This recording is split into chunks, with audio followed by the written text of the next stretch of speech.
अस्सलाम वालेकुम। आप देख रहे हैं टी विद सज्जाद खोखर और मैं हूं सज्जाद खोखर। और आज मेरे साथ चाय की प्याली पर जो मेहमान शख्सियत मौजूद हैं वो किसी तारुफ की मोहताज नहीं, सीनियर सहाफ़ी हैं। मुल्तान की सहाफ़त की जो सियासत है उसके रूह रवां भी हैं, बल्कि मैं तो अक्सर उन्हें ये कहता हूं कि मुल्तान में सहाफ़त की सियासत के दाई भी हैं। जी हाँ, आज के हमारे पहले मेहमान हैं जनाब जमशेद रिजवानी साहब। आपका बहुत बहुत शुक्रिया जी, आप एन न्यूज़ में चाय के प्याली पर तशरीफ़ लाए। और वक्त तो ये खाने का होता है, लेकिन हम चाय पर ही आप को गुजारा कराएंगे कि हम चाय के कप पर भी हम ये बातचीत करेंगे।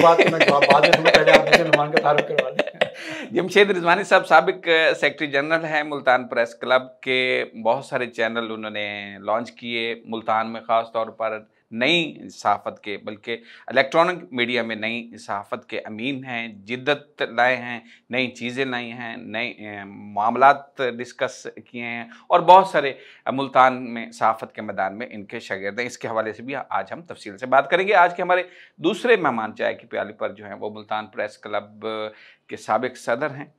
निदाए इकबाल मुल्तान से एक अखबार शुरू हो रहा है, उसके एडिटर हैं, सीनियर सहाफ़ी हैं। जी हाँ, इशफाक अहमद साहब, आपका भी बहुत बहुत शुक्रिया, आज आप हमारे स्टूडियोज़ में तशरीफ़ लाए और ख़ास तौर पर चाय की प्याली पर आज हमसे बातचीत करेंगे। जमशेद साहब इजाज़त देंगे या पहले आप कुछ करें? आपने कहा कि मैं जी मुल्तान की सहाफ़त की सियासत की दाई हूँ, मुझे इस दाई लफ्ज़ पे एतराज़ है। अच्छा, क्या आपने मुझे इसका जेंडर ही बदल दिया है आपने? दाई ना बनाए। अगर इशफाक साहब बदल सकते हैं तो मैं बदल सकता हूं। रिजवानी नाम से आप कोई और काफिया मिला लेते, लेकिन दाई नहीं होना चाहिए। लेकिन हम आपको हम दाई कहेंगे। इशफाक साहब आप अगर मैं इसमें ना सज्जाद खोखर साहब से इत्तफाक करूंगा। दाई को आप उस मतलब में ना लें जिस मतलब को आप कहना चाह रहे हैं। असल में हकीकत यह है कि जो मुल्तान में जर्नलिज्म की जो सियासत है उसकी बुनियाद तो जमशेद रिजवानी साहब ने रखी। और इनसे पहले इनके वालिद साहब हुआ करते थे, वो बहुत बड़ा नाम है सहाफ़त का। और जमशेद रिजवानी साहब जब इस फील्ड में आए तो उन्होंने सियासत और जर्नलिज्म को साथ लेके चले। तो ये तो बुनियाद तो है इनकी, इसमें तो कोई नहीं। फिर वही बात सहाफ़त की सियासत,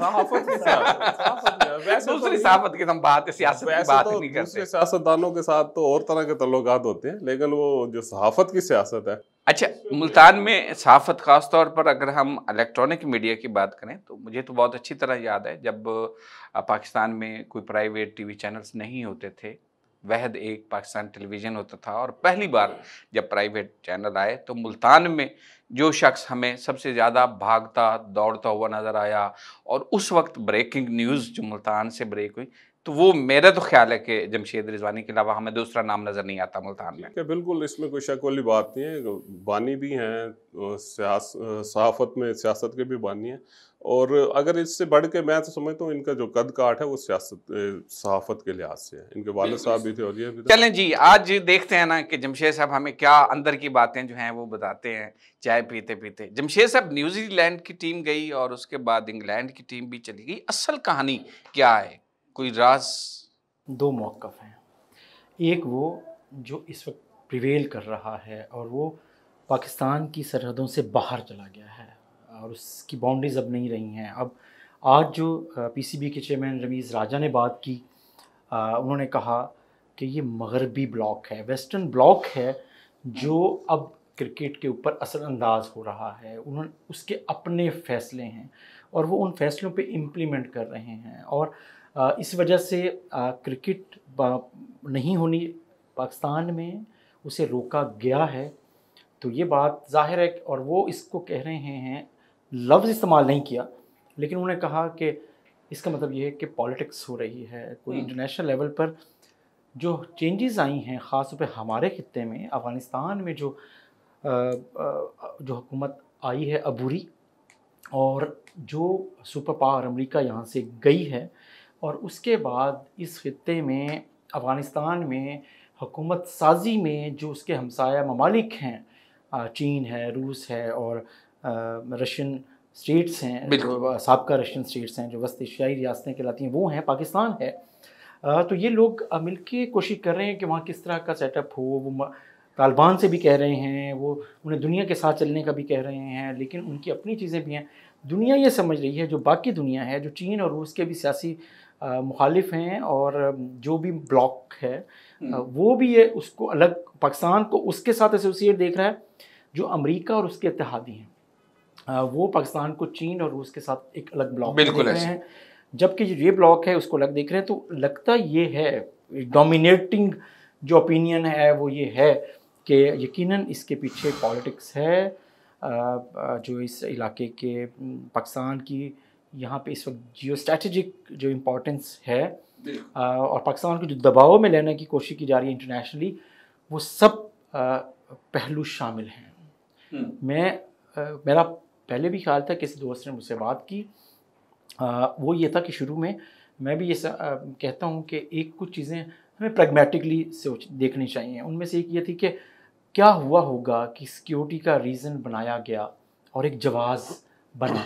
इनिशियल स्टेजेस पे जो आरा आ रही थी उनमें से एक ये थी कि पाकिस्तान में अफ़गानिस्तान की फ़ुटबॉल की ख़वातीन की टीम आई थी और 70 से 80 लोग हैं जिनमें उनकी फैमिलीज़ भी शामिल थी। वो कहाँ ठहरे थे? वो ठहरे थे लाहौर में, कज़ाफ़ी स्टेडियम के बिल्कुल करीब के साथ, जो फीफा हाउस है बिल्कुल, उस फीफा हाउस में उनको ठहराया गया था। तो वो ये कह रहे थे कि शायद एक बात ये है, शायद एक मौक़िफ़ ये है कि जो सिक्योरिटी इदारे थे और ख़ुद उनकी जो प्राइवेट एजेंसीज़ थी और जिन्होंने कोई फर्म्स सिक्योरिटी रिलेटेड हायर की थी, उनका ये कहना था कि कज़ाफ़ी स्टेडियम के करीब उनकी मौजूदगी है वो ख़तरनाक है। और क्योंकि वो अफ़गान हुकूमत की मर्ज़ी के ख़िलाफ़ वहाँ से मूव करके आए हैं, तो कोई रिएक्शन तालिबान का हो सकता है। जो पाकिस्तान में उनके ऑपरेटिव मौजूद हैं वो ये कर सकते हैं। तो इस वजह से थ्रेट है, क्योंकि पिंडी से मैच खेलने के बाद उस टीम ने फ़ौरन लाहौर आना था, मूव करना था। तो एक छोटी सी रीज़न ये हो सकती है। लेकिन अगर हम अब पिछले 2 दिन की डेवलपमेंट्स देखें, उसमें वाज़ेह तौर पे लग रहा है कि सिर्फ ये रीज़न नहीं है सिक्योरिटी, उसकी असल कहानी कुछ और है। देखिए उसमें से ये भी आई कि पाकिस्तान ने, देखिए सिर्फ ये नहीं हो रहा, आप ये देखें कि फ्रांस और कि अमेरिका के साथ ताल्लुकात भी ख़राब हैं, क्योंकि उन्होंने जो ऑस्ट्रेलिया को अबदोज़ों का जो ऑर्डर दिया उसके ऊपर बात हो रही है कि 660 बिलियन डॉलर का 660 नहीं, उनके कुछ 65 बिलियन डॉलर्स का अबदोज़ों का मुआहिदा हुआ, जो उन्होंने फ्रांस से ख़त्म करके अमेरिका ने दे दिए उसको ऑस्ट्रेलिया को। तो वो ख़ुद फ्रांस की हुकूमत बड़ी रिएक्शन दे रही है। इस तरीके से पाकिस्तान ने के ऊपर इल्ज़ाम ये लगाया जा रहा है कि पाकिस्तान ने अर्जेंटीना के साथ F-17 थंडर का मुआहिदा किया है और वो 660 मिलियन डॉलर्स का मुआहिदा है। बरतानिया ये कह रहा है कि ये जो सौदा है ये तैयारे पाकिस्तान हमारे ख़िलाफ़ इस्तेमाल हो सकते हैं, क्योंकि आपको याद होगा अर्ली 80s में फॉकलैंड की एक जंग हुई थी जिसमें अर्जेंटाइन और यूके की वो लड़ाई थी। वो ये कहते हैं कि अर्जेंटाइन तो हमारा दुश्मन है, तो वो उसको भी उस एंगल से देख रहे हैं। सो बरतानिया अमेरिका ने जो मिलकर एक इन्फ्लुएंस क्रिएट किया है, ये बहरहाल इस वक्त डोमिनेट कर रहा है। आपके अगर सवाल का मैं जवाब दूं, क्रिकेट पाकिस्तान में ना होने देने के लिए, तो उस फैसले में यकीनन सिक्योरिटी रीजन शायद हों, लेकिन असल कहानी ये है कि न्यूजीलैंड का बोर्ड नहीं बता रहा कि वो सिक्योरिटी रीजंस क्या थी। इशफाक साहब, इस पे कुछ और भी पाकिस्तान को भुगतना पड़ेगा? मुश्किल बात क्रिकेट से शुरू हुई थी और कहाँ पे पहुंच गई, थंडर तैयारे और फ्रांस और अमेरिका के वहाँ पर। मेरे ख्याल में सिर्फ ये क्रिकेट की हद तक नहीं है, जैसे जमशेद साहब कह रहे हैं ना जी, क्रिकेट सिर्फ पाकिस्तान में क्रिकेट ना हो। मैं इससे आगे जाता हूँ, ये पाकिस्तान को प्रेशर में लाने का एक टैक्टिस है बैनुल-अक़वामी सतह पे। ये जो इलाकाई सूरत हाल बनी है, बात वहीं फिर चल के आ जाती है। जो इलाकाई सूरत हाल बनी है अफ़गानिस्तान वाली, तो ये किसी को हज़म नहीं होने वाली, आलमी ताकतों को भी। और पाकिस्तान ने भी मेरे ख्याल में ज़रा जल्दी की खुशी के शामियाने बजाने में हुकूमत को भी थोड़ा ख्याल करना चाहिए था। थोड़ा दुनिया के साथ कदम मिला के चलते, ये होना था, चाहे इस तरह नहीं होता तो कोई और तरीके से थोड़ा सा वेट करते कि दुनिया इसके ऊपर क्या रिएक्ट दे रही है। और हमने बड़ी जल्दी खुशी के शामियाने बजाए, अमेरिका को शिकस्त हो गई और अफगानिस्तान में तालिबान ने वहाँ कामयाबी हासिल कर ली। इसमें थोड़ा सा वेट करना चाहिए था, थोड़ा इंतजार नहीं बजने चाहिए। हाँ, वो देखे ना, हमारे इंटरेस्ट है ना। देखो अफगानिस्तान के साथ तो हमारा इंटरेस्ट है, एक हमारी जो खारजा पॉलिसी है, हमने एक साइड पे जो इंडिया को भी काउंटर करना है, उसके साथ भी मुतवाज़न सतह पे तल्लुकात अपने वाबस्ता रखने, खारजा पॉलिसी भी बनानी है। लेकिन हम दूसरी तरफ हम ये भी तो देखें ना, हम IMF से कर्जा भी ले रहे हैं, हम अमेरिका से भी इमदाद मांगते हैं, तो फिर हमें इन सारी चीज़ों को थोड़ा संभल के चलना चाहिए था। दुनिया को देखना, वाच करना चाहिए था। चाइना क्या कर रहा है अब? चाइना, रूस और ईरान जो ब्लॉक बना रहा है, और इस हवाले से जो बातचीत कर रहे हैं, उनके भी वही मुतालबात हैं तालिबान से, अफगानिस्तान की हुकूमत से, जो अमेरिका कह रहा है कि वहाँ पे औरतों को हुकूक दिए जाएँ, वहाँ पे बैनुल-अक़वामी जो NGOs हैं, जो रफ़ाही अदारे हैं, उनको काम करने की इजाज़त दी जाए। ये ब्लॉक भी वही बातें कर रहा है, तो हमें भी थोड़ा संभल के चलना चाहिए था। हमने थोड़ी जल्दी कर दी, लेकिन ये है कि मामलात कंट्रोल में रहने चाहिए और आहिस्ता-आहिस्ता आगे बढ़ना चाहिए। लेकिन जमशेद साहब, ये क्रिकेट को क्यों सामने रख के ही पाकिस्तान के खिलाफ इस तरह की प्लानिंग की जा रही है? अगर इशफाक साहब की बात को हम आगे बढ़ाएं ना, तो मुझे लगता ये है कि ये तो सिर्फ क्रिकेट इब्तदा है। अभी बहुत सी चीज़ें होने वाली इस खित्ते में होने वाली हैं, ख़ास तौर पे पाकिस्तान के हवाले से जो अमेरिकन इस्टेब्लिशमेंट का जो सेंटिमेंट है, आपने देख लिया होगा 3-4 दिनों में वो क्या आया है, उसे भी आप अंडरस्टैंड करें। ये लैंग्वेज बहुत अरसे बाद अमेरिकन जो सीनियर ऑफिशल्स हैं वो यूज़ कर रहे हैं, जो पहले काफ़ी अरसे बाद, मैं समझता हूँ। तो ये उसको देख लें, क्रिकेट तो एक हल्का सा बहाना है, एक इशू है। उनको पता है कि पाकिस्तानी हुकूमत को डिफेंसिव करना है, और पाकिस्तान में क्रिकेट की जो फॉलोअरशिप है, जो लोग उसकी को पसंद करते हैं, वो मिलियंस नहीं हैं, मिलियंस से भी ज़्यादा होंगे। तो उनको पता है कि क्या इनके सेंटिमेंट को हमने कैसे छेड़ना है। तो ये देखें ना, पिछले 2 दिन से सिवाय न्यूजीलैंड के टूर के और कैंसलेशन के और फिर अब इंग्लैंड के टूर के, उसके बाद कोई बात नहीं हो रही है। बिल्कुल, पाकिस्तान में क्रिकेट के साथ अटैचमेंट है लोगों की, उस वजह से है, तो ये यूज़ कर रहे हैं। अभी तो बहुत सी चीज़ें आएंगी। बात हो रही थी कि जी क्या इशफाक साहब ने कहा कि जल्दी की पाकिस्तान ने, देखें पाकिस्तान की रियासत ने बतौर रियासत में जो हुकूमती अहदेदार थे उन्होंने बहुत ज़्यादा जल्दी नहीं की, लेकिन हमारे यहाँ इस खित्ते में जो एंटी अमेरिकन सेंटिमेंट मौजूद है, उस पर लोगों ने रिएक्ट करना शुरू किया, जो नफरत है लोगों के दिलों में अमेरिका के खिलाफ, बिल्कुल वो एक ज़रूर नज़र आया, जिसको हम कह रहे हैं। लेकिन बतौर हुकूमत, बतौर स्टेट कोई बहुत ज़्यादा उस तरीके से सोच समझ के स्लो चले। लेकिन अगर पाकिस्तान फौरी तौर पे इन्वॉल्व ना होता, पाकिस्तान को किसने इन्वॉल्व किया? पाकिस्तान को किसने इन्वॉल्व किया, इस पे बात करते हैं। एक ब्रेक का वक्त हुआ चाहता है, देखते रहिए टी विद सज्जाद खोकर। मिलते हैं एक छोटे से ब्रेक के बाद।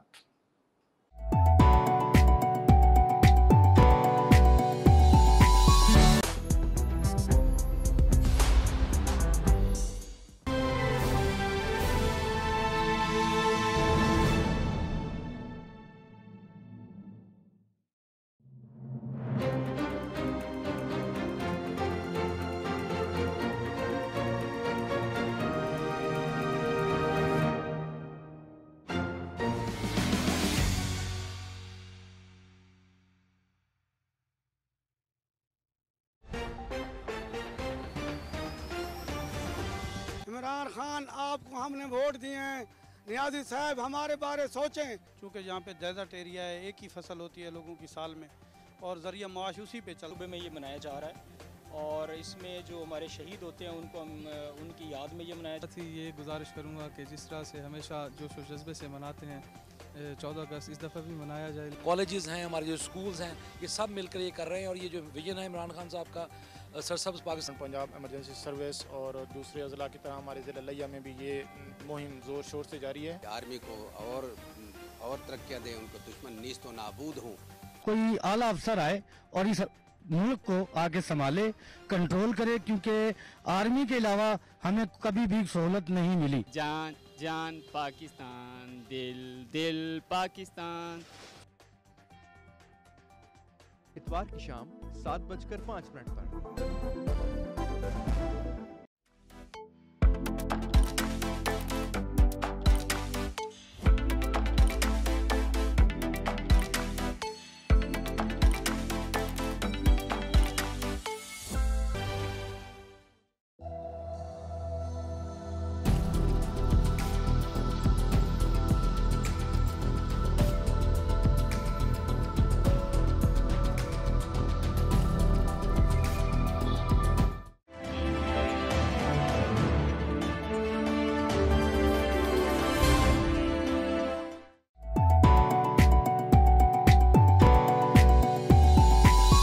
जी वेलकम बैक। आप देख रहे हैं tea with Sajjad Khokhar and news HD पर। और आज हमारे साथ जो मेहमान शख्सियत हैं, editor south today Jamshed Rizwani साहब और एडिटर निदा इकबाल मुल्तान इशफाक अहमद साहब। इशफाक साहब, आपका दोबारा शुक्रिया अदा करते हुए आपसे ही उसी बात को हम आगे चलाएंगे। वो बात बहुत चाय के कप से हल्की फुल्की बात होते होते ना बहुत दूर तक चलेगी। मैं तो कहता हूँ वो तो हैं ही मामलात, वो तो संजीदा मामलात हैं, उनके ऊपर हुकूमती सतह पे भी गौर व खौस हो रहा है, एजेंसियां भी गौर व खौस हैं। देखिए, इस मुल्क में सिर्फ ये जो न्यूजीलैंड की सीरीज़ का मुलतवी होना और उसके पास इंग्लैंड की सीरीज़, ये सिर्फ क्रिकेट नहीं है। कभी क्रिकेट के मैचेस नहीं हुए तो मसला कोई हल हो गया जी, इतने हज़ार या इतने लाखों लोगों ने देखना था, नहीं। आप ये देखें कि इस सीरीज़ को मनसूखी के तहत तासुर क्या दिया गया। तासुर ये दिया गया बुनियादी तौर पे कि पाकिस्तान अभी भी गैर महफूज मुल्क है जी, और इसी तासुर को ख़त्म करने के लिए PCB ने और हुकूमत पाकिस्तान ने 10 साल लगाए हैं। बिल्कुल छोटे छोटे मैचेस करवाए हैं। श्रीलंका हमला के बाद हम फुटबॉल में हम 208वें नंबर की टीम है, लेकिन हमने इंटरनेशनल फुटबॉलर्स को भी पाकिस्तान बुलवाया। बुनियादी वजह क्या थी? बुनियादी वजह ये थी कि उनको ये साबित किया जाए कि पाकिस्तान एक स्पोर्ट्स के लिहाज से भी और दीगर तकरीबात और दीगर अमूर में भी एक महफूज मुल्क है। वो जो तासुर बना था श्रीलंका की टीम के हमले पे, उसके बाद कि भाई यहाँ पे जाना और खेलना एक जो है ना जान को ख़तरे में डालने के तासुर था, और पाकिस्तान में उस वक्त दहशतगर्दी भी ज़्यादा हो रही थी। तो हमारी एजेंसियों ने बड़ा अच्छा किरदार अदा किया और उसको कंट्रोल किया, उस दहशतगर्दी को। अब देखें, अल्हम्दुलिल्लाह मामलात हमारे स्मूथ हो रहे हैं, बेहतर हो रहे हैं, बहुत बेहतर हो गए हैं। पाकिस्तान में अब ऐसी कोई सिचुएशन नज़र नहीं आती। अभी ये आप न्यूजीलैंड टीम की बात कर ले, 4 दिन 6 दिन पाकिस्तान में रह के वो एक्सरसाइजेज भी करते रह गए, वो बाहर जाके अचानक ऐसी कौन सी चीज आई कि 2 घंटे के अंदर जो है वो असल इसमें पीछे चीजें यही थी, ये तासुर दिया जाए कि पाकिस्तान अभी भी गैर महफूज मुल्क है। इस तासुर को उभारने में ज्यादातर हमारा जो अजली दुश्मन इंडिया है, भारत है, उसका कितना किरदार बन रहा है, नजर आ रहा है आपको? लेकिन हमें शुरू में ये लग रहा था कि सिर्फ भारत है, लेकिन ये सिर्फ भारत नहीं था। इंटरनेशनल गेम, भारत से बड़ी गेम है, भारत से ज़्यादा बड़ी गेम चली गई है। भारत को तो इस फैसले से खुशी हुई कि ये फैसला हुआ है, और ये इशू है ही नहीं कि पाकिस्तान सिक्योरिटी के हवाले से गैर महफूज है। इशू सिर्फ जो पॉलिटिक्स है और इंटरनेशनल पॉलिटिक्स है, इस खित्ते में जो तब्दीलियाँ हो रही हैं। देखें, अक़वाम मुत्तहिदा के सेक्रेटरी जनरल कह रहे हैं कि ऐसे लग रहा है कि चीन और अमेरिका के दरमियान सर्द जंग स्टार्ट हो गई है, हमें उस तरफ नहीं जाना चाहिए। उसने दोनों मुल्कों की क़यादत पे ज़ोर दिया है, अक़वाम मुत्तहिदा ने आज, कि अमेरिका और चीन इस सिलसिले में अपना किरदार अदा करें। बिल्कुल। तो जब इस खित्ते में हमारा हमसाया मुल्क है चीन, आप उसे छोड़ कर कैसे इधर उधर हो सकते थे? जैसे आपने अमेरिका के साथ भी बड़े अरसा आपने ताल्लुक़ निभाया है, रखा है। हालांकि उसके उस वक्त की जो सुपर पावर्स थी, रूस या चीन, हमने उस वक्त उनको छोड़ा था और हम उनके साथ खड़े हुए थे। तो अब तो तकरीबन आपके बिल्कुल ख़ुद चीन इतनी बड़ी ताकत बन गया है, माशी भी और दुनिया में भी फ़ौजी ताकत भी है चीन, जिसको आप अब इग्नोर नहीं कर सकते। आपका दोस्त है, पुराना गहरा ताल्लुक़ है, दोस्ती है। जब हम उसे कहते हैं कि हिमालय से भी मजबूत चीज़ें, तो ठीक है ना। तो ये जो रिश्ता है, उस रिश्ते को पाकिस्तान अब निभाना चाहता है, और पाकिस्तान के चक्कर में पाकिस्तान को एसोसिएट किया जा रहा है कि आप सिर्फ चीन के दोस्त हैं और आप चीन के साथ हैं, आप उनके साथ रह रहे हैं। दूसरी तरफ ज़ाहिर है रूस भी अपने इस खित्ते में ताल्लुकात, 1 महीने में 1 दफ़ा नहीं 2 दफ़ा रूसी सदर पुतिन ने बात की है पाकिस्तानी प्राइम मिनिस्टर से।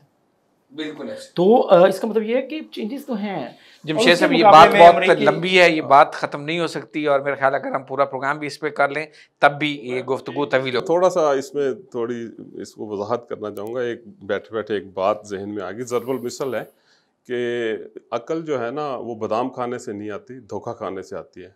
प्रॉब्लम ये है कि हम मिन हैसुल कौम 75 सालों से धोखे खाए जा रहे हैं बैनुल-अक़वामी कुव्वतों से, सुपर पावर से। अब हमें अकल आ जानी चाहिए, हमें सोच लेना चाहिए कि हमारे कौमी मफादात क्या हैं, हमें उनके तहफ़्फ़ुज़ के लिए जानिए, ना कि इंडिविजुअल के या किसी इंडिविजुअल के मफादात को नहीं मद्देनजर। हमें देखना चाहिए कि कौमी मफादात कहाँ हैं और किसके साथ चल के हम आगे बढ़ सकते हैं। मैं समझता हूँ कि हमें अकल आ जानी चाहिए। वापस आते हैं, आपने पाकिस्तान सूरत हाल पाकिस्तान की बात कर हाँ खास तौर पर अब हम बाहर अपनी निकल सियासत गए की थे बात कर सरहदों रहे से हैं। हम तो, इलेक्शन कमीशन बामुकाबला हुकूमती वुज़रा मामला बढ़ता जा रहा है। हम समझ रहे थे कल परसों तक कि शायद ये मामला ठंडा हो जाएगा, बेहतर हो जाएगा और मामला सुलझ जाएगा, लेकिन आज भी वुज़रा के जो बयान नज़र आ रहे हैं वो तो यूँ लगता है कि आग बढ़ती जा रही है और आग बुझाने वाला कोई नहीं। देखिए बिल्कुल ठीक बात है। इलेक्शन कमीशन के मामले पर क्यों हुकूमत इतनी एग्रेसिव है, वो इलेक्शन कमीशन के चीज़ों को डिस्टर्ब करना चाहती है।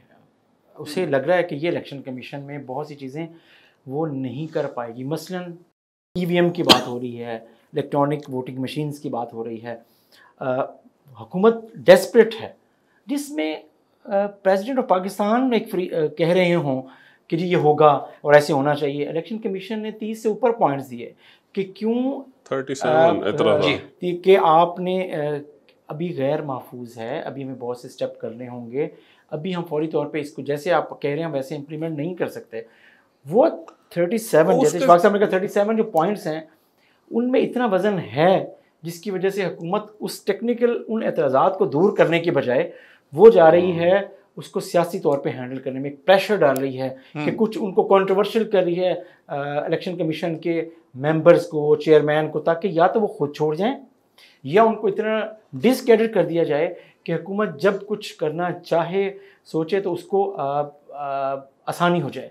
तो सो ये उसके लिए एक प्रिपरेशन है कि आप इतना शोर मचाएं कि लोग कहने पे मजबूर हो जाएं कि नहीं वाकई आप कंट्रोवर्शियल हैं, ये न्यूट्रल नहीं हो सकते, ये फ्रीक हैं। आप उनको अलाइन कर रहे हैं एक या दो पॉलिटिकल पार्टीज के साथ कि जी उनकी उन चीज़ें। बिल्कुल देखिए उस वक्त की असम्बली में इस इलेक्शन कमीशन के मेंबरान की मंजूरी दी गई थी, पार्लियामेंट ने उसकी मंजूरी दी है। उसको आप उस वक्त अगर आपकी पार्टी इतनी ताकतवर नहीं थी तो ये जमहूरी और आइनी तकाजा था कि आप या तो इतने ताकतवर होते हैं, अब आप कर सकते हैं तो कर लें, अगर नहीं कर सकते तो उसको इस तरह आप पार्लियामेंट से हटके कौमी असम्बली से हटकर आप आइनी तकाज़ों को छोड़कर आप इलेक्शन कमीशन को एक दबाव में लाने की कोशिश करें तो ये ज़ाहिर है मिनिस्टर्स ऐसे नहीं बोल रहे हैं। ये एक हुकूमती पार्टी की और हुकूमत की एक सोची समझी प्लानिंग का हिस्सा है और उस प्लानिंग में इसको डिस्क्रेडिट करना है और सिर्फ ईवीएम का रोला है। आज इलेक्शन कमीशन कहते हैं कि ठीक है इलेक्ट्रॉनिक वोटिंग सारा कुछ ठीक हो जाएगा, लेकिन ज़ाहिर है अपोजिशन की सारी जमातें देखें, पीडीएम में शामिल जमातों का ख़ास तौर पर पीपल्स पार्टी और बाकी जमातों का इख्तलाफ है और वो अलग हैं, बिल्कुल अलग सोच रहे हैं। वो खुल के बात करें, बिलावल भुट्टो ज़रदारी साहब मुल्तान में आए, उन्होंने खुलकर बात की कि क्यों हम पीएमएलएन की बात नहीं मान रहे, पीएमएलएन हमारी बात सुने, हम जो कह रहे हैं वो उसकी बजाय। लेकिन जैसे ही इलेक्ट्रॉनिक वोटिंग मशीन का मामला कौमी असम्बली में आया जिससे सारी अपोजिशन उसको रिजेक्ट किया, बिलावल भुट्टो ज़रदारी ने पीडीएम की क़यादत को मुबारकबाद दी कि जी आपने बड़ा अच्छा काम किया है और ये चीज़ें की हैं। तो एक मिनिमम जो कोऑर्डिनेशन है ये रहेगी अपोजिशन जमातों के दौरान। बिल्कुल। इशफाक साहब, ये जो इतराज़ात हैं इलेक्शन कमीशन की जानिब से, आप क्या समझते हैं कि इलेक्शन कमीशन के जो इतराज़ात हैं वो हुकूमत क्यों नहीं उस पर अमल कर रही, क्यों बज़िद है? खोकर साहब दो तीन चीज़ें तो बड़ी वाज़ेह हैं। देखें वुज़रा की जो जिस तरह से हुकूमत की ग्रोथ हुई है, जिस तरह इनका बैकग्राउंड है, कभी जारहाना अंदाज में आना है किसी भी चीज़ के ऊपर, ये वही समझ रहे हैं कि ये अपोजिशन है और नवाज शरीफ को जैसे दबा दिया या किसी और को दबा दिया, अपने मुखालफिन जो भी उनसे इख्तलाफ करता है उसको वो इसी तरह जारहाना तरीके से जो है ना दबाने की उनकी पॉलिसी है। और ये एक अदारा है, ये आप सियासी नहीं है, आप किसी सियासतदान के ऊपर एतराज़ नहीं कर रहे, उसके ऊपर करप्शन के इल्ज़ामात नहीं लगा रहे, उसको डाकू नहीं कह रहे, उसको चोर नहीं कह रहे, आप एक अदारे को कह रहे हो। आज तो आप इस एक अदारे के बारे में बोल रहे हो, आप हुकूमत में बैठे हो, लेकिन उस जिसको बनाया भी इन्होंने खुद है, आइन के तहत प्रोटेक्शन है। आप ये देखें, थोड़ा सा माजी में ले जाता हूँ, नवाज शरीफ के पास 2/3 अक्सरियत थी और सुप्रीम कोर्ट पे एक हमला हुआ था, आज तक भुगत रही है मुस्लिम लीग पूरी की पूरी, आज तक भुगत रही है कि अदारों के ऊपर हमला करते हैं। तहरीक इंसाफ आज इक़्तिदार में बैठी हुई है और ये जो इलेक्शन कमीशन के चीफ इलेक्शन कमीशन को हदफ बनाया हुआ है इलेक्शन कमीशन को, काल कलां को इनको यही भुगतना पड़ेगा कि आप भी तो अदारों के ऊपर चढ़ दौड़े थे। आप किस तरह से बात करते हैं? मसला यह है कि उनके जो इलेक्शन कमीशन के एतराज़ात हैं, हुकूमतों को तहम्मुल और बर्दाश्त का मुजाहरा करना पड़ता है। आप कोई अपोजिशन नहीं है कि आप आएँ और बातें करके चले जाएं, नहीं, आप हुकूमत में बैठे हैं, आपने अपोजिशन के तहफ़्फ़ुज़ात को भी दूर करना है, उनको भी साथ लेके चलना है। आपको कोई इदारा अगर कोई तहफ़्फ़ुज़ात पेश कर रहा है, अब तहफ़्फ़ुज़ात क्या है? बड़ी वाज़ेह सी मिसाल है, आप देखें 2018 के इलेक्शन हुए, आरटीएस का सिस्टम था, आरटीएस का सिस्टम बैठा, सारा इलेक्शन मुतनाज़ा हो गया। वो कहते हैं भाई हम आरटीएस का सिस्टम ही नहीं चला सके। आप उस मुल्क में, इलेक्शन कमीशन के जो एतराज़ है वो कहता है आप उस मुल्क में जहां दही इलाकों में दूर दराज जहां बिजली तक नहीं है, आप उन पोलिंग स्टेशन के ऊपर इलेक्ट्रॉनिक मशीन को कैसे इस्तेमाल करेंगे? अच्छा, नेट का तो बहुत दूर तक जो है ना, हमारे अभी भी तस्वर नहीं है। हम शहरों में बैठे हुए, बड़े बड़े शहरों में बैठे हैं जी, लाहौर, कराची, इस्लामाबाद, मुल्तान हो गया, फैसलाबाद हो गया, नेट भी मौजूद है, बिजली भी मिल जाएगी, कोई इलेक्ट्रॉनिक मशीन खराब होती है, आप बलोचिस्तान में जो जाएंगे, आप बलोचिस्तान को छोड़ें, आप ये मुजफ्फरगढ़ का इलाका क्रॉस करते हैं, राजनपुर के इलाके, वो सारे के सारे दही इलाके, ना नेट मिलेगा ना आपको बिजली मिलेगी, पीने का साफ पानी तो मुहैया नहीं है। क्या ये सारी चीजें हुकूमती वज़ीर को नजर नहीं आ रही? जमशेद साहब आंखें बंद हैं।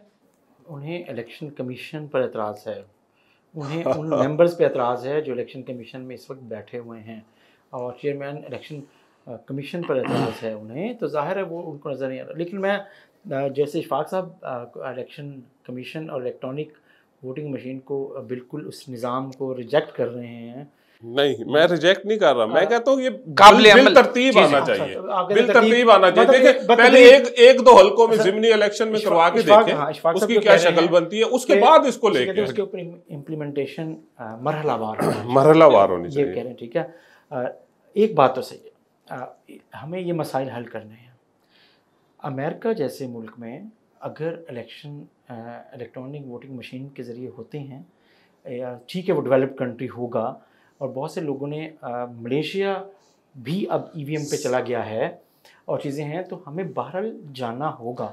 अब भी देखें, चलें ठीक है, ईवीएम के मुकाबले में जो सिस्टम मौजूद है वो भी क्या उसके तहत आपको की रिज़ल्ट की क्रेडिबिलिटी और उसकी रिज़ल्ट की जो कंपाइलेशन है वो जल्दी हो पाती है? तब भी नहीं हो पाती और चीज़ें नहीं हो सकती। तो लेकिन आपको ग्रेजुअली अभी काम करें ना, बल्दियाती इलेक्शन आ रहे हैं, उसमें टेस्ट कर, कंटोनमेंट बोर्ड के इलेक्शंस को हुकूमत उस पे ले जाती, ठीक है। अब भी पंजाब हुकूमत ने करवाने हैं, लोकल बॉडीज का इलेक्शन हुकूमत ने करवाना है ना जी। तो इसको इन इलेक्शंस को कुछ जिलों को करा दें, उसके ऊपर तो पता चल जाएगा, पता लग जाएगा, पता चल जाएगा किसको चला सकते हैं, किसके ऊपर है। अगर 2 मिनट दें तो मैं आपको एक छोटी सी मिसाल दूं, अगर इजाजत दे तो ब्रेक के बाद यहीं से हम बात का आगाज कर लेंगे, और फिर उसके बाद हम बात करेंगे कि पाकिस्तान में सहाफत और सियासत किस गली में जा रही है। आप वही लेके जाना चाहते हैं, फिर उधर लेके जाने हम, लेकिन उससे पहले हम इलेक्ट्रॉनिक वोटिंग मशीन को भी समअप करेंगे। हाँ, समअप करेंगे। तो देखते रहिए एन न्यूज़ HD। मैं हूं सज्जाद खोखर, मिलते हैं एक ब्रेक के बाद।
वेलकम बैक जी। आप देख रहे हैं टीवी सजाद खोखर और आज हमारे साथ मौजूद हैं साउथ टुडे के एडिटर जमशेद रिजवानी और निदाय इकबाल के एडिटर इशफाक अहमद। इशफाक साहब, उसी बात हो रही थी वही ईवीएम मशीन की।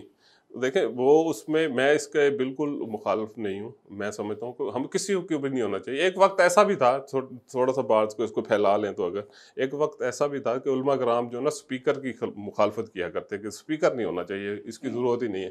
टेक्नोलॉजी को आप नज़रअंदाज नहीं कर सकते। आपने जाना है टेक्नोलॉजी पे, लेकिन आपको जाना है स्टेप बाई स्टेप। आप एक रातों रात उठें और जाके बैठ जाएं कि जनाब हम जो है ना इलेक्ट्रॉनिक वोटिंग मशीन के जरिए इलेक्शन करवाएंगे, तो ये पॉसिबल नहीं होगा। उसकी छोटी सी मिसाल मैं आपको देता हूँ। पहले भी आपको मैंने बताया RTS का, लेकिन अब जिंदा जो मिसाल है ना, वो MCAT के एग्ज़ाम हो रहे हैं आजकल MBBS के दाखिलों के लिए ना मुल्क भर में। तकरीबन 2 लाख के करीब तालिब इल्म उसमें शरीक है। अच्छा, अब वो सिलसिला कैसे शुरू हुआ है? वो 1 सितंबर से शुरू हुआ और 30 सितंबर तक जाएगा। रोज़ाना की बुनियाद पर 200-400 बच्चों को बुला के ना, और इलेक्ट्रॉनिक उनको दिए हुए हैं, टैब वगैरह दिए हुए हैं और नेट दिया हुआ है उसके ऊपर। उसके ऊपर अब सारे स्टूडेंट वो जा रहे हैं अदालतों में। वो कहते हैं कि ये जो इसका जो रिजल्ट कंपाइल हो रहा है वो दुरुस्त नहीं है।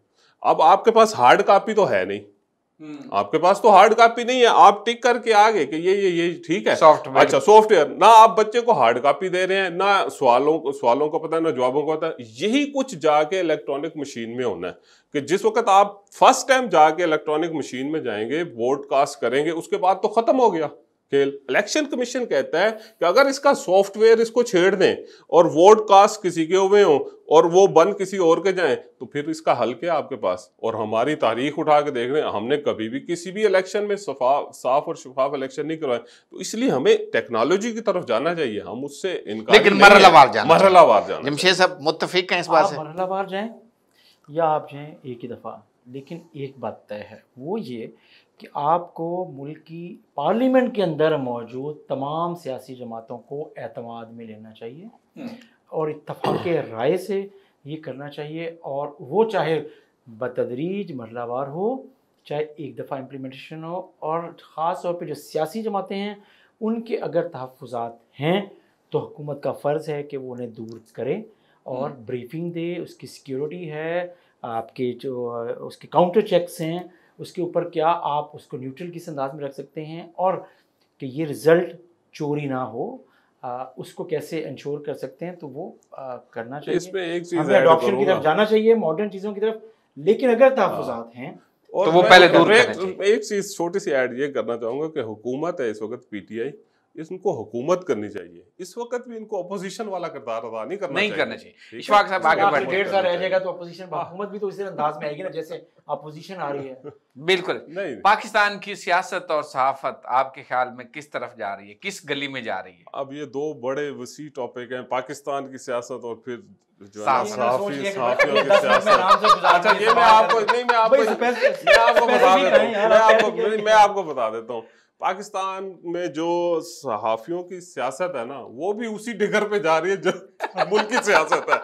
जितना बिगाड़ उधर है, उतना ही बिगाड़ सहाफियों की सियासत में आ रहा है, बदकिस्मती से। क्योंकि वो मैच्योरिटी और वो, हालांकि मैं समझता हूँ कि ये सबसे पढ़ा लिखा तबका है और इस तबके को तो अपने इंस्टीट्यूट, अपने अदारे, प्रेस क्लब हो या कोई भी PFUJ है, MUJ है, यूनियंस हैं, इनको बहुत मुनज़्ज़म होना चाहिए। क्योंकि पढ़ा लिखा तबका है, पूरी कौम की नुमाइंदगी भी करता है, उनके एहसासात, उनके जज्बात की तर्जमानी भी करता है। तो फिर जिस वक्त अपने मामलात आते हैं तो वहाँ पे ये क्यों बिगाड़ पैदा हो जाता है?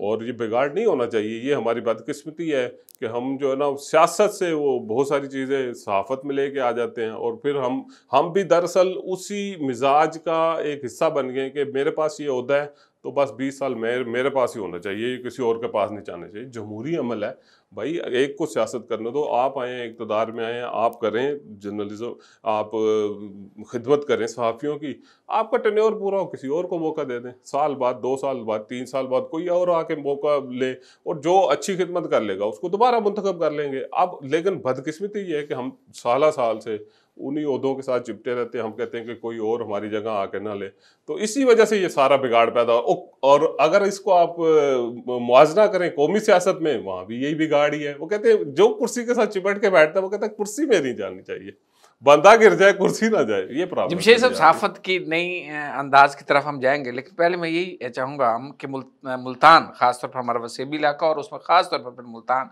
में सहाफत की जो सियासत है वो कहाँ खड़ी हुई है? जमूद का शिकार है। जिन लोगों की ख्वाहिश है कि चेंज आना चाहिए, क्या उसके लिए उन्होंने तैयारी की है?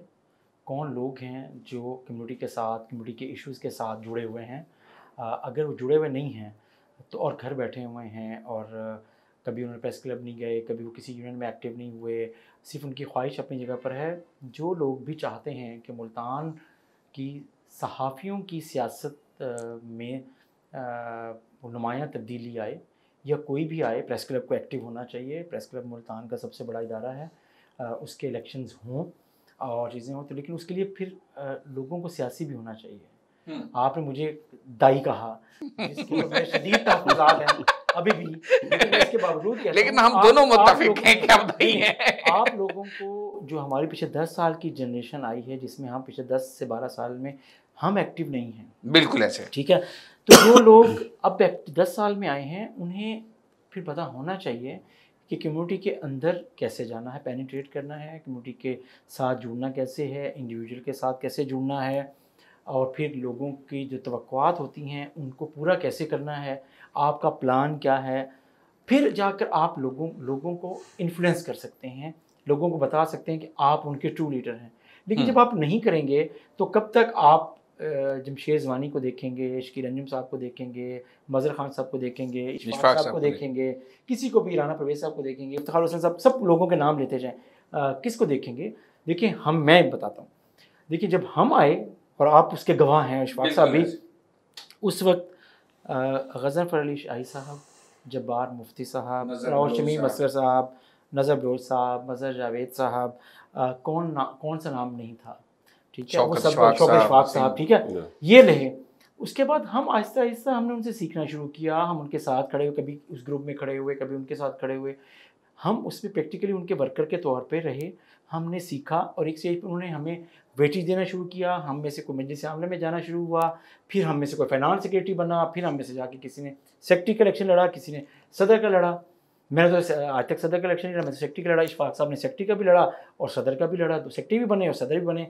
शकील अंजुम साहब 2006 से बने और उनको अल्लाह ताला ने बहुत मैंडेट दिया। अब पिछले 5 साल से 6 साल से इलेक्शन नहीं हो रहा, तो उसमें कसूर सिर्फ उनका नहीं है, हमारा नहीं है। हम तो अब एक लिहाज से अपनी सहाफ़त की सियासत की इनिंग्स खेल चुके, हम उसमें ज़ीरो पर भी आउट हुए और हमने उसमें छक्के चौके भी लगाए, बिल्कुल, लेकिन हम खेल चुके। अब जिन लोगों ने जो प्रेस क्लब की और मुल्तान की सहाफ़त का फेस हैं, मुस्तकबिल हैं, उन्हें इन इदारों का भी ख्याल रखना चाहिए।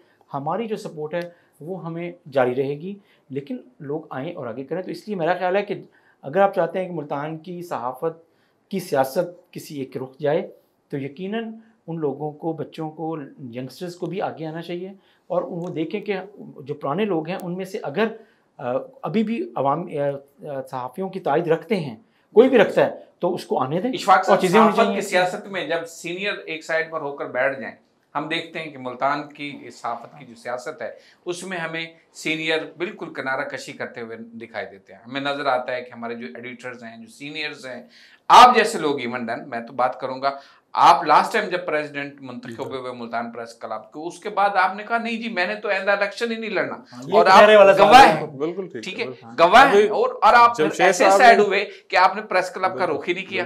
हम सब अच्छा उस वक्त आप मेरे साथ फाइनेंस सेक्रेटरी थे, उसके बाद आप भी प्रेस क्लब के इलेक्शन में नहीं आए। उससे पहले जमशेद रिजवानी साहब 2 मरतबा जनरल सेक्रेटरी रहे मुल्तान प्रेस क्लब के, और ये एक पूरा ग्रुप फॉल करते रहे कि जिस ग्रुप से मैं सदर मुंतखब हुआ, जनरल सेक्रेटरी, उसके लीडर जमशेद रिजवानी साहब थे, शमीम असगर साहब थे और बहुत सारे साथी थे, शौकत इशफाक साहब थे, ये मैं नाम ले देता हूँ ना, शौकत इशफाक साहब थे, शमीम साहब थे, मज़हर खां हैं वो थे, जमशेद रिजवानी साहब थे, गज़नफ़र अली शाही साहब भी थे, जबार मुफ्ती साहब भी थे, और असद मुमताज़ साहब, बहुत सारे लोग, अमजद बुखारी साहब भी, जितने नाम लेते जाएंगे काम है इस वक्त। तो प्रॉब्लम यह है कि आप बुनियादी सवाल की तरफ आ जाते हैं कि भाई सियासत से किनारा कशी क्यों की। सियासत में मुल्तान की जो सहाफ़त की सियासत है ना, उसमें मसाइल ही इतने ज़्यादा पैदा हो गए।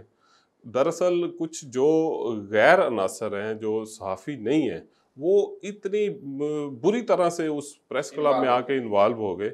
अब मैं खुल के बता देता हूँ, मनशियात फरोश बैठे हुए हैं वहाँ पे, कौन नहीं जानता वहाँ पे ये सारी चीजें नहीं हो रही। शराब फरोश बैठे हुए, कौन निकालेगा? उनके मफादात प्रेस क्लब के साथ नत्थी हो गए हैं। और जो सहाफ़ी आमल सहाफ़ी है, देखें आप फील्ड में जाते हैं, आप दिन भर काम करते हैं, अपने बच्चों का पेट भी पालना है और आपने अपने अमूर को भी अंजाम देना है। आपका पास इतना टाइम नहीं है कि आप सहाफ़ी के साथ तो सियासत कर सकते हैं, आपके मद्दे मुकाबले कोई सहाफ़ी खड़ा हो और वो एक तर्ज की वो सियासतकार हो, एक तर्ज की सियासत आप कर सकते हैं। आप किसी मनशियात फरोश के मुकाबले में खड़े होकर इलेक्शन नहीं लड़ सकते। चले थोड़ा सा मैं तो इसीलिए निकला बात को चेंज कर। जमशेद साहब, सहाफत में नई जैसे आपने भी मुतारिफ कराई और नए अंदाज में सहाफत इंट्रोड्यूस हो रही है।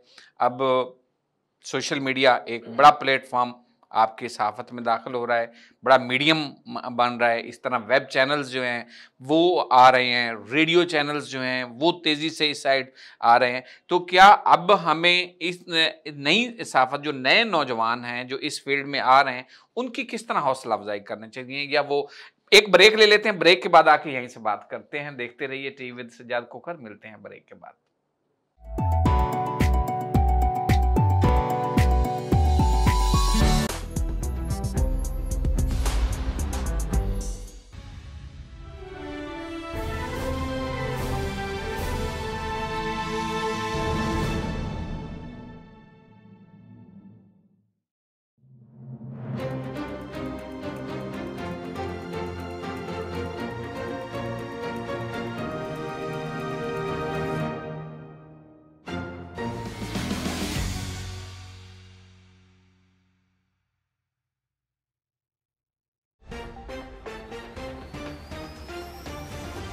इमरान खान आपको हमने वोट दिए हैं, नियाज़ी साहब हमारे बारे सोचें। चूँकि यहाँ पे डेजर्ट एरिया है, एक ही फसल होती है लोगों की साल में, और ज़रिया माश उसी पे सूबे में ये मनाया जा रहा है। और इसमें जो हमारे शहीद होते हैं उनको हम उनकी याद में ये मनाया जाता है। ये गुजारिश करूँगा कि जिस तरह से हमेशा जोश व जज्बे से मनाते हैं 14 अगस्त, इस दफ़ा भी मनाया जाए। कॉलेजेस हैं, हमारे जो स्कूल्स हैं, ये सब मिलकर ये कर रहे हैं, और ये जो विजन है इमरान खान साहब का, सरसब्ज़ पाकिस्तान पंजाब एमरजेंसी सर्विस और दूसरे अजला की तरह हमारे ज़िला लिया में भी ये मुहिम ज़ोर शोर से जारी है। आर्मी को और तरक्कियाँ दें, उनको दुश्मन नीस्त व नाबूद हों।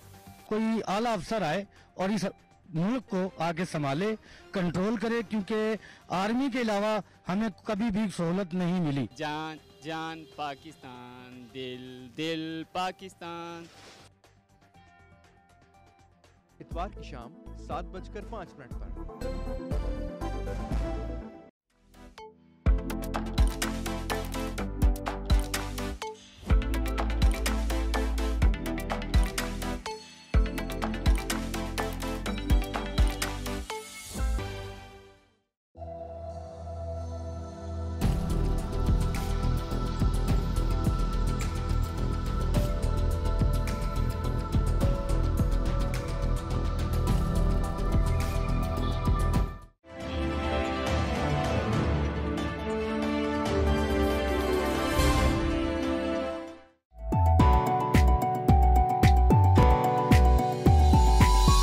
Welcome back. आप देख रहे हैं टीवी विद सज्जाद खोखर, और आज हमारे साथ मौजूद हैं editor south today Jamshed Rizwani और एडिटर निदाए इकबाल इशफाक अहमद।